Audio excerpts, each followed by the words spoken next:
দেখো, আমরা এই যুক্তিটির কি করতে বলা হয়েছে? এই যুক্তিটির পরোক্ষ প্রমাণ গঠন করতে বলা হয়েছে।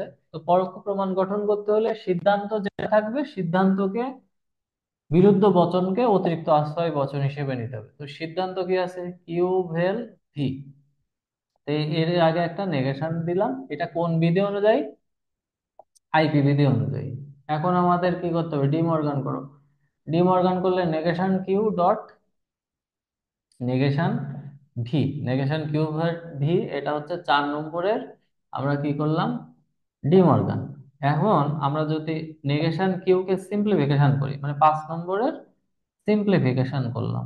সিম্পলিফিকেশন করার ফলে এখানে কিউ ভেল আর এমপ্লাইজ এস, হয় কিউ সত্য হবে অথবা আর এমপ্লাইজ এস সত্য হবে।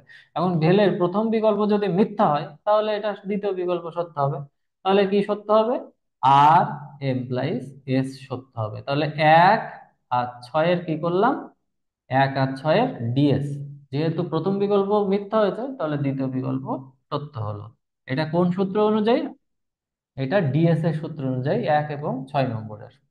এখন দেখো, আর এমপ্লয়িজ এস কে যদি আমরা অ্যাপস করি, তখন কি হয়?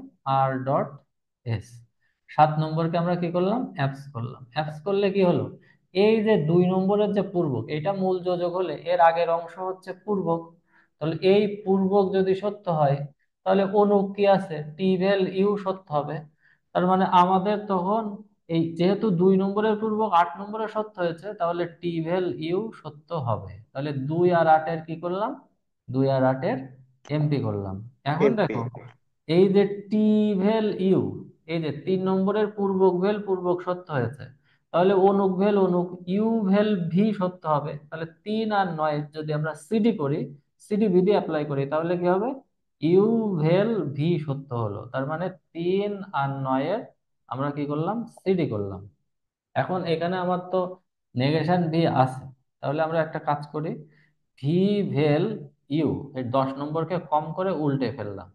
এখন এখানে নেগেশন ভি আছে, এই জন্য আমাদের কি করতে হবে? Negation V dot negation Q. 5 নম্বরকে কম করলাম, 5 নম্বরকে কম করে আমরা কি পেলাম? Negation V. তাহলে 12 নম্বরের আমরা কি করলাম? সিম্পলিফিকেশন করলাম, করে নেগেশন ভি পেলাম। এখন ভি যদি মিথ্যা হয়, তাহলে ইউ সত্য হবে। তার মানে 11 আর 13 ডিএস করে কি পেলাম? ইউ পেলাম। 11 আর 13 নম্বরের ডিএস করে আমরা ইউ পেলাম, রাইট? এখন দেখো যে ইউ এমপ্লাইজ ভি আছে এখানে, ঠিক আছে? ইউ এমপ্লাইজ ভি, এখানে আমাদের ইউ সত্য হয়েছে। এটা যদি আমরা সিম্পলিফিকেশনের মাধ্যমে যদি আমরা নিচে নামাতে পারি, তাহলে ইউ থেকে ভি পাবো। আর এখানে তো আমাদের কি নেগেশন ভি তো আছে 13 নম্বরে। তাহলে আমাদের এখন কি করতে হবে বলো তো? এই 15 নম্বরে U implies V dot T implies U, 3 নম্বরকে আমরা কি করলাম? কম করে, হ্যাঁ, ডান পাশেরটা বাম পাশে, বাম পাশেরটা ডান পাশে নিয়ে এলাম। এখন আমাদের কি করতে হবে? 16 নম্বরে ইউ এমপ্লাইজ ভি কে কি করলাম? 15 নম্বরে সিম্পলিফিকেশন করলাম, সিম্প। এখন দেখো, আমরা যদি এই যে ইউ সত্য হয়েছে 14 নম্বরে, ইউ যদি সত্য হয়, তাহলে ভি সত্য হবে। তাহলে 16 আর 14 এমপি করে আমরা ভি পেলাম।